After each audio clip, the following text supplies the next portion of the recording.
नमस्कार, RN TV national में आपका स्वागत है और मैं हूं आपके साथ सुमन पाल। बुलेटिन की शुरुआत करते हैं बड़ी खबरों के साथ। राज्यपाल गुरमीत सिंह अपने 2 दिवसीय दौरे के लिए पौड़ी पहुंचे और इस दौरान ही राज्यपाल का उद्देश्य जिले के कई सरकारी योजनाओं और प्रशासनिक व्यवस्थाओं का जायजा लेना बताया गया। उनके साथ सचिवालय के अधिकारी भी मौजूद रहे। आपको बता दें कि राज्यपाल दौरे के दौरान ही कई विभागों के अधिकारियों से उन्होंने खास बातचीत की और इसके साथ ही मुलाकात भी करेंगे और स्थानीय जनप्रतिनिधियों के साथ में चर्चा कर जिले में चल रहे विकास कार्यों और जन कल्याण योजनाओं की समीक्षा करेंगे। आपको ये भी जानकारी देते चले कि पौड़ी जिले के प्रशासन ने राज्यपाल के स्वागत और सुरक्षा के लिए विशेष तैयारियां की है। प्रशासन ने जनता से अनुरोध किया है, इसके साथ ही राज्यपाल के दौरे के दौरान शांति व्यवस्था अनुशासन बनाए रखें।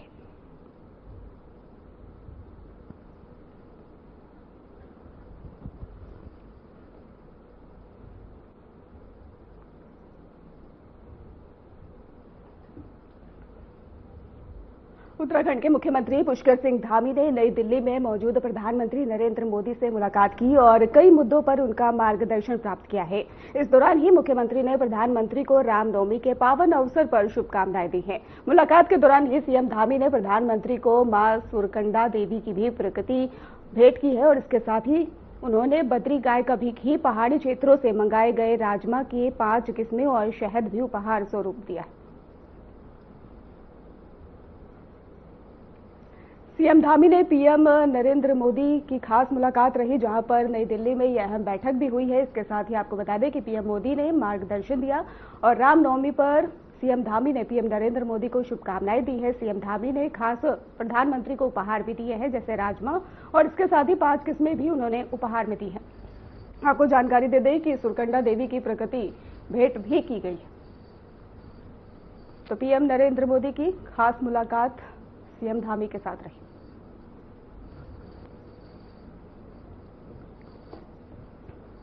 उत्तराखंड में हल्द्वानी से पिथौरागढ़ जा रही एक बस भवाली रोड पर मौजूद खुपी क्षेत्र में अनियंत्रित होकर पलट गई। बस में करीब 15 से 16 यात्री सवार थे। इस हादसे में एक व्यक्ति की मौके पर ही मौत हो गई, जबकि 7 यात्री घायल बताए जा रहे हैं।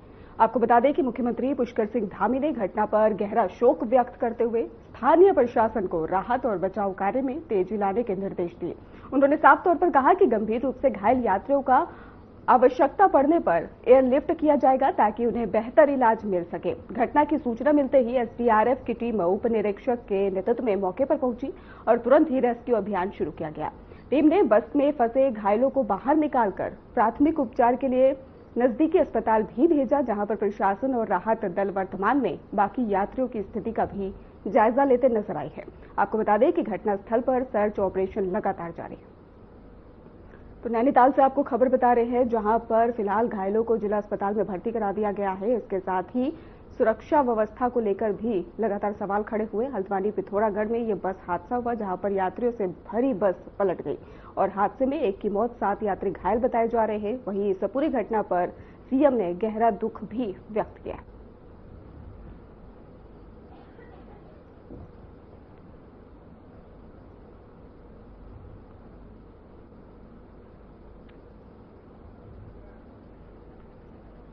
उत्तराखंड में बीजेपी सरकार के 4 साल पूरे होने के बाद से पार्टी संगठन में उत्साह का माहौल है। प्रदेश महामंत्री कुंदन परिहार ने कहा कि मुख्यमंत्री पुष्कर सिंह धामी के नेतृत्व में सरकार ने सफलतापूर्वक 4 वर्ष पूरे किए हैं। उन्होंने बताया कि इसी क्रम में केंद्रीय नेताओं का राज्य में लगातार दौरा हो रहा है।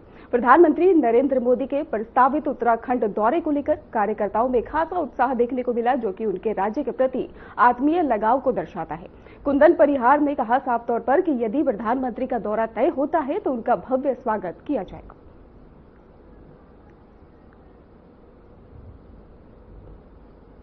तो देहरादून से आपको खबर बता रहे हैं, जहां पर कार्यकर्ताओं में काफी ज्यादा उत्साह देखने को मिला। बीजेपी सरकार के 4 साल पूरे होने पर पार्टी में उत्साह का माहौल देखने को मिला है। पीएम के दौरे को लेकर तैयारियां भी तेज नजर आ रही है। इसके साथ ही कार्यकर्ताओं में काफी ज्यादा उत्साहित नजर आ रहे हैं पीएम नरेंद्र मोदी के आगमन को लेकर।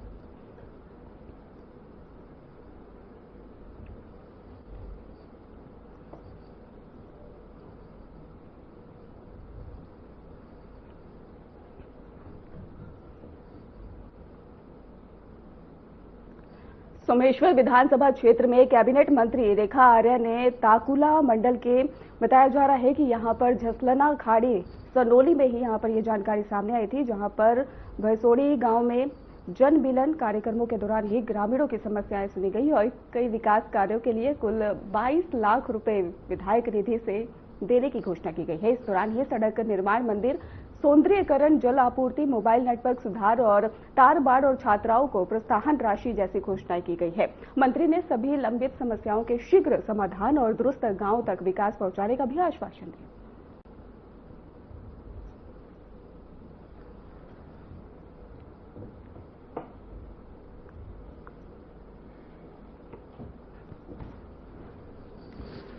तो मंदिरों के सौंदर्यीकरण के लिए फंड, जहां पर आपको बता दें कि ग्रामीणों की समस्याओं का समाधान करने के लिए लगातार प्रयास किया जा रहा है। इसके साथ ही सड़क बुनियादी संरचना में सुधार को लेकर भी लगातार बात रखी जा रही है। सोमेश्वर विधानसभा क्षेत्र में कैबिनेट मंत्री रेखा आर्य ने ताकुला मंडल के इसलना खाड़ी और सुनोली भैसोड़ी गांव में जन मिलन कार्यक्रमों के दौरान ही ग्रामीणों की समस्याएं सुनी हैं और कई विकास कार्यों के लिए भी कुल 22 लाख रुपए विधायक निधि से देने की घोषणा की है। इस दौरान ही सड़क निर्माण और मंदिर सौंदर्यीकरण, जल आपूर्ति, मोबाइल नेटवर्क सुधार और तार बाड़ और छात्राओं को प्रोत्साहन राशि जैसी घोषणाएं भी की गई हैं। आपको बता दें कि मंत्री ने सभी लंबित समस्याओं के शीघ्र समाधान और दुरुस्त गांवों तक विकास पहुंचाने का आश्वासन दिया।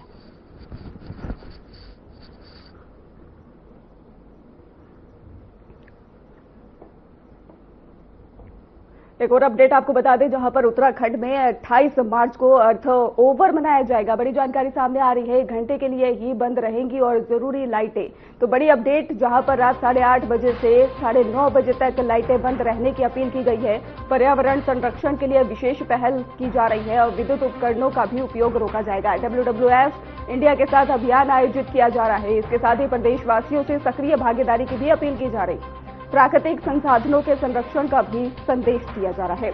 तो उत्तराखंड शासन ने 28 मार्च 2026 को रात्रि 8:30 बजे से लेकर 9:30 बजे तक अर्थ ओवर मनाने का निर्णय लिया है। इस दौरान ही प्रदेशवासियों से सभी गैर जरूरी लाइटें और विद्युत उपकरण 1 घंटे के लिए बंद रखने की अपील की गई है। ये पहल प्राकृतिक संसाधनों के संरक्षण, पर्यावरण संतुलन बनाए रखने और आने वाली पीढ़ियों के लिए बेहतर भविष्य सुनिश्चित करने के उद्देश्य से की जा रही है।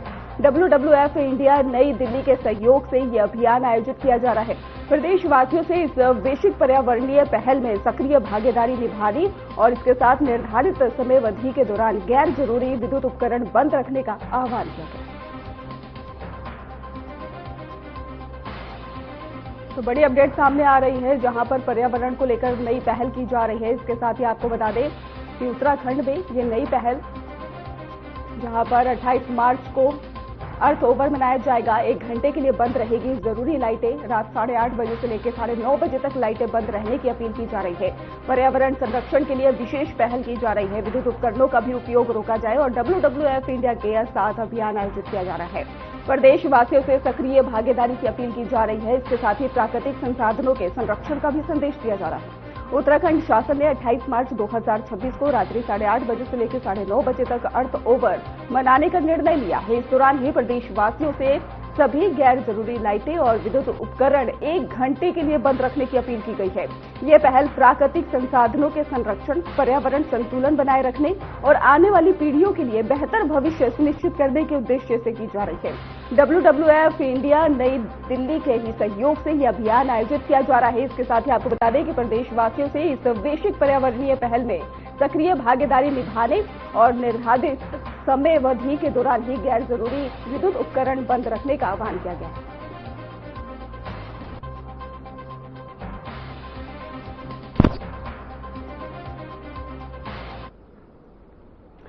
नलगांव में मौजूद शिव शक्ति सिद्धपीठ में चैत्र नवरात्र महायज्ञ का भव्य आयोजन हुआ, जहां पर महापर्व कालरात्रि के अवसर पर क्षेत्रीय, इसके साथ ही विधायक और ये भी जानकारी सामने आई, जहां पर भूपाल राम टमटा और ब्लॉक प्रमुख नारायण बग्गड़, गणेश चंदोला और छेकुड़ा वार्ड से जिला पंचायत सदस्य सुरेंद्र सिंह कनेरी ने सैकड़ों श्रद्धालुओं के बीच में मां के दरबार में अपनी हाजिरी लगाई और पूजा अर्चना की है। इस दौरान ही उन्होंने चैत्र बताया जा रहा है कि क्षेत्र और देश की सुख समृद्धि की कामनाएं की है। महापर्व के दौरान ही महिला, पुरुष और बच्चों पर वीर भैरव और चुंडमुंड और महाकाली देवी देवताओं का अवतरण देखा गया। तो वहीं पर मंदिर समिति के तीनों जनप्रतिनिधियों द्वारा ही किए गए सहयोग और योगदान के लिए आभार व्यक्त किया गया।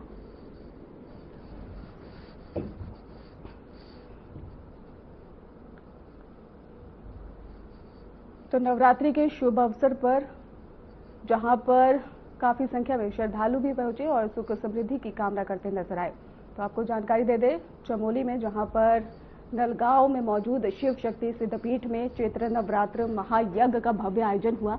महापर्व काल रात्रि के अवसर पर क्षेत्रीय विधायक भूपाल राम टमटा और ब्लॉक प्रमुख नारायण बग्गड़, गणेश चंदोला और इसके साथ ही छेकुड़ा वार्ड से जिला पंचायत सदस्य सुरेंद्र सिंह कनेरी ने सैकड़ों श्रद्धालुओं के बीच में मां के दरबार में अपनी हाजिरी लगाई है और पूजा अर्चना की है।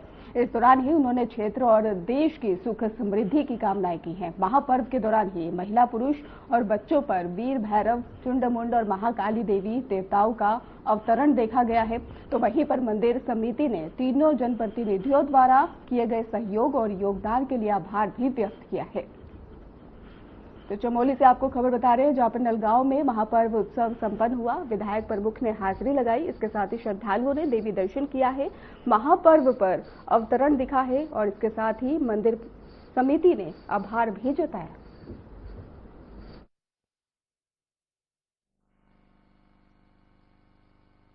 और इस नवरात्रा पर्व पर हम सबकी श्रद्धा होती है। ये सनातन की परंपरा है और इस परंपरा का हम सब लोग निर्वहन करते हैं और कहीं न कहीं ये हमारी आस्था है, हमारी श्रद्धा है। हम जिस भाव से मां को महसूस करते हैं उसी भाव से हमको कहीं न कहीं मां का आशीर्वाद भी मिलता है। और आज मैं सौभाग्यशाली हूं कि मुझे इस अनुष्ठान में, इस देवस्थली में आकर के अपने क्षेत्र के उन सभी लोगों का स्नेह, सानिध्य और आशीर्वाद मिला। मैं आज, क्योंकि ये देवस्थली है, सब लोगों की एक भावना है, मैं मां भगवती से इस क्षेत्र की खुशहाली की कामना करता हूं, अपनी भाइयों की मंगल कामना करता हूं। जिन लोगों के जिस भाव से यहाँ पर लोग आए हैं, मां भगवती उनकी सुख समृद्धि की और उनकी झोली भर करके, जो मां के दरबार में आकर के जो मदद है अपनी झोली फैला रखे हैं, उनकी मनोरथ पूरे हो, उनकी मनोकामना पूर्ण हो। देव पशु जितने भी यहाँ पर आज अवतरित हुए हैं, सम्मानित प्रधान जी, चोपता के प्रधान जी, कुंडा के प्रधान जी, आप सब लोगों का यहाँ पर स्वागत और अभिनंदन है। आज जो ये नवरात्र हमारे चल रहे हैं, आज कालरात्रि का पर्व है और जो ये कालरात्रि का पर्व होता है, इसमें जो मां के श्रद्धालु होते हैं, तो हम लोग श्रद्धा से पूजा पाठ करते हैं और माता रानी हम पर कृपा बनाती है, हमारे दुखों को हरती है। तो मैं माता रानी से प्रार्थना करता हूं कि जितने भी भक्तजन यहाँ आए हुए हैं, माता रानी सबके दुखों का हरण करके आप सबके जीवन में उन्नति विकास लाए। हम सब लोग आज सभी यहाँ पर इकट्ठे हुए हैं, कुंदड़ा चोपता लोगों का विशेष सहयोग है। अक्सर होता क्या है कि आज हमारा पहाड़ पलायन की मार झेल रहा है। हम सब लोग पलायन होते हुए भी जब हमारे यहाँ नवरात्र होते या कोई देवी पूजन होता है, तो हम सभी लोग, चाहे बाहर देश हो, दिल्ली, मुंबई, कहीं भी हो, हम सब लोग यहाँ पर माता रानी की कृपा से सब इकट्ठा होते हैं। मेरे वहाँ पर 2.5 लाख के मेरे जो मैंने वहाँ पर पैसे जो माँ के चरण में भेंट करके उस 2.5 लाख की निधि से नरगांव का माँ भगवती का मंदिर बन रहा है। वहाँ पर 2 लाख पे माननीय विधायक जी ने भी देखे हैं, वो 2 लाख रुपए भी उस मंदिर में जुड़कर कार्यक्रम चल रहे हैं। कुछ प्रमुख जी ने भी दिया होगा, कुछ हमारे प्रधान जी ने भी दिया हुआ, तमाम लोग लगे हुए। एक स्वागत प्रवेश द्वार हमारा नरगांव में कल ही बनकर तैयार हुआ। 2-4 दिन में सोशल मीडिया के माध्यम से आपको देखने को मिल जाएगा। कल ही उसका स्वागत द्वार का निर्माण हुआ है और एक हमारा 2 लाख रुपए का सीसी मार्ग इसी नरगांव में 27 तारीख को उसका कोटेशन बॉन्ड हो जाएगा। यानी नलगांव के अंदर एक सेवक के रूप में मैंने 2 लाख रुपए का एक गेट, 2.5 लाख रुपए माँ के चरण में, 2 लाख रुपए का एक रास्ता, और आज आप सबको अपनी तरफ से, पूरे छपरा वार्ड की तरफ से मैं माँ के चरण में 2.5 लाख रुपए का घोषणा यहाँ पर करके जाता हूँ। देवाल ब्लॉक के सैन्य बाहुल्य सवाड़ गांव में केंद्रीय विद्यालय 2026 और 27 शैक्षणिक सत्र से शिक्षण कार्य शुरू करने को लेकर जिला प्रशासन ने तैयारियां तेज कर दी है। जिलाधिकारी गौरव कुमार की अध्यक्षता में बैठक आयोजित की गई, जिसमें कि शिक्षा विभाग, ग्रामीण निर्माण विभाग और अग्निशमन विभाग और इसके साथ ही तहसील प्रशासन के अधिकारियों ने हिस्सा लिया। जिलाधिकारी ने सभी विभागों को समयबद्ध कार्य पूरा करने और विद्यालय संचालन के लिए आवश्यक व्यवस्थाएं सुनिश्चित करने के निर्देश दिए। ग्रामीणों ने विद्यालय भवन के स्थायी निर्माण हेतु 103 नाली भूमि शिक्षा विभाग को हस्तांतरित कर दी है। और आपको बता दें कि इसके साथ वैकल्पिक कक्षों की तैयारियों भी मानकों के अनुरूप की जा रही है। और ऊर्जा निगम के भी अधिकारियों को विद्युत व्यवस्था बहाल करने का भी कार्य समय से पूरा करने के निर्देश दिए गए। जिलाधिकारी ने कहा कि सभी व्यवस्थाएं समय पर पूरी कर प्रदेश प्रक्रिया भी यहाँ पर शीघ्र प्रारंभ की जाएगी, ताकि बच्चों को गुणवत्तापूर्ण शिक्षा मिल सके। तो जानकारी आपको देते चले, जहां पर अधिकारियों ने यहां पर हिस्सा लिया। इसके साथ ही आपको बता दें कि देवाल ब्लॉक में ही चमोली के देवाल ब्लॉक के सैन्य बाहुल्य सवाड़ गांव में केंद्रीय विद्यालय 2026 और 27 शैक्षणिक सत्र से शिक्षण कार्य शुरू करने को लेकर जिला प्रशासन ने तैयारियां तेज कर दी है। जिलाधिकारी गौरव कुमार की अध्यक्षता में बैठक आयोजित की गई, जिसमें शिक्षा विभाग, ग्रामीण विभाग और इसके साथ अग्निशमन विभाग और तहसील प्रशासन के अधिकारियों ने हिस्सा लिया। जिलाधिकारी ने सभी विभागों को समयबद्ध कार्य पूरा करने और विद्यालय संचालन के लिए आवश्यक व्यवस्थाएं सुनिश्चित करने के निर्देश दिए। ग्रामीणों ने विद्यालय भवन के स्थायी निर्माण हेतु 103 नाली भूमि शिक्षा विभाग को हस्तांतरित कर दिया और इसके साथ ही वैकल्पिक कक्षा और कक्षों की तैयारियां भी मानकों के अनुरूप की जा रही हैं। ऊर्जा निगम के अधिकारियों को विद्युत व्यवस्था बहाल करने का भी कार्य समय से पूरा करने के निर्देश दिए गए हैं। जिलाधिकारी ने कहा कि सभी व्यवस्थाएं समय पर पूरी कर प्रवेश प्रक्रिया शीघ्र प्रारंभ की जाएगी, ताकि बच्चों को गुणवत्तापूर्ण शिक्षा मिल सके।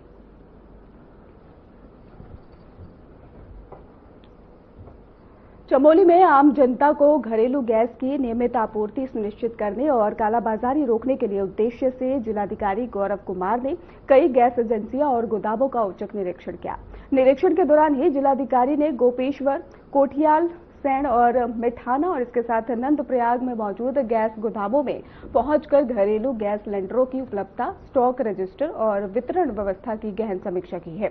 उन्होंने सुनिश्चित किया कि गैस वितरण पूरी पारदर्शिता और निर्धारित मानकों के अनुसार हो रहा है। जिलाधिकारी ने जिला आपूर्ति अधिकारी को निर्देश दिए कि गैस की उपलब्धता पर निरंतर निगरानी रखी जाए और सभी उपभोक्ताओं को समय पर सिलेंडर उपलब्ध कराए जाए। इसके साथ ही उन्होंने सुरक्षा मानकों का भी निरीक्षण किया और गोदाम संचालकों को निर्देश दिए सुरक्षा प्रावधानों को पूरी तरह से पालन किया जाए। तो चमोली से आपको खबर बता रहे हैं, जहां पर गैस सिलेंडर को लेकर एक बार फिर से पहल देखने को मिली। और आपको ये भी जानकारी दे दें कि आम जनता को लगातार परेशानियों का सामना करना पड़ रहा है, जिसके चलते आम जनता को घरेलू गैस की नियमित आपूर्ति सुनिश्चित करने और कालाबाजारी रोकने के उद्देश्य से जिलाधिकारी गौरव कुमार ने कई गैस एजेंसियां और गोदामों का औचक निरीक्षण भी किया है। निरीक्षण के दौरान ही जिलाधिकारी ने गोपेश्वर, कोठियाल, सैंड और मिठाना, नंदप्रयाग में मौजूद गैस गोदामों में पहुंचकर घरेलू गैस सिलेंडरों की उपलब्धता और स्टॉक रजिस्टर और वितरण व्यवस्था की गहन समीक्षा की है। उन्होंने सुनिश्चित किया कि गैस वितरण पूरी पारदर्शिता और निर्धारित मानकों के अनुसार हो रहा है। जिलाधिकारी ने जिला आपूर्ति अधिकारी को निर्देश दिए कि गैस की उपलब्धता पर निरंतर निगरानी रखी जाए और सभी उपभोक्ताओं को समय पर सिलेंडर उपलब्ध कराए जाए। इसके साथ ही उन्होंने सुरक्षा मानकों का भी निरीक्षण किया और गोदाम संचालकों को निर्देश दिए कि सुरक्षा प्रावधानों का पूरी तरह से पालन किया जाए।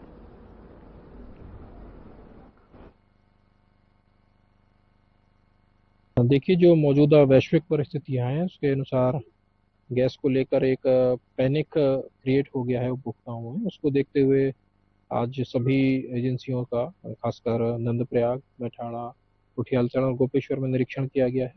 स्टॉक की स्थिति जांची गई है। गोदाम में सुरक्षा मानक पूर्ण है अथवा नहीं है उसको देखा गया है। साथ ही जो स्टॉक प्राप्त हो रहा है उसको समयांतर्गत कैसे वितरण किया जाए ताकि उपभोक्ताओं को कम से कम परेशानी का सामना करना पड़े और उनको पहले से सूचना हो कि उनके क्षेत्र में गाड़ी आ रही है, ताकि वो पैनिक बुकिंग भी ना करें और अनावश्यक रूप से गोदाम पर आकर भी इकट्ठे ना हो, उसके लिए व्यवस्था की जा रही है।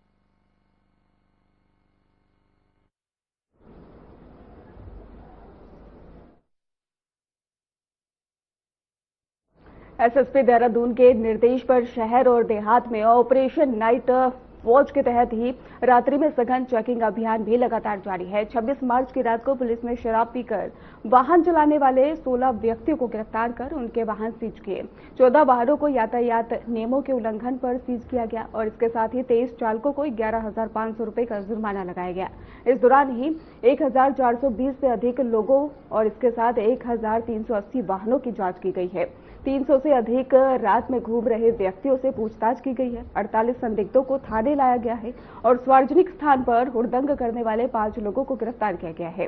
एसएसपी ने चेतावनी भी दी है कि विश्वविद्यालय कॉलेज के छात्र रात में गुटबाजी या फिर अपराध करते पाए गए तो उनके खिलाफ कड़ी कार्रवाई और इसके साथ संस्थान से निष्कासन सुनिश्चित किया जाएगा। तो बड़ी अपडेट सामने आ रही है, जहां पर हुड़दंगियों पर लगातार लगाम कसने की कोशिश की जा रही है।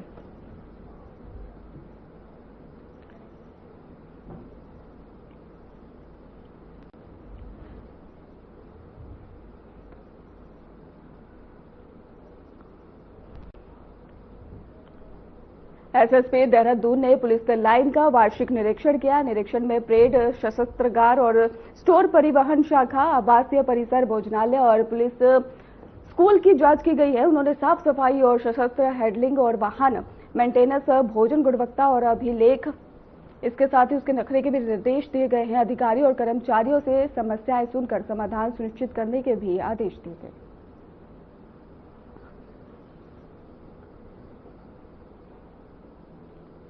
जिलाधिकारी सविन बंसल की अध्यक्षता में जिला आपदा प्रबंधन समिति ने 28 संवेदनशील नदी तटों और भूस्खलन और बाढ़ सुरक्षा कार्य को सशस्त्र अनुमोदित किया है। आपको बता दें, इसको लेकर ही ड्रेजिंग और रिवर ड्रेसिंग सहित सुरक्षात्मक कार्य समयबद्ध रूप से पूरे करने के निर्देश दिए गए। संबंधित विभागों की संयुक्त समितियां स्थलीय निरीक्षण के बाद आगे की स्वीकृति देगी।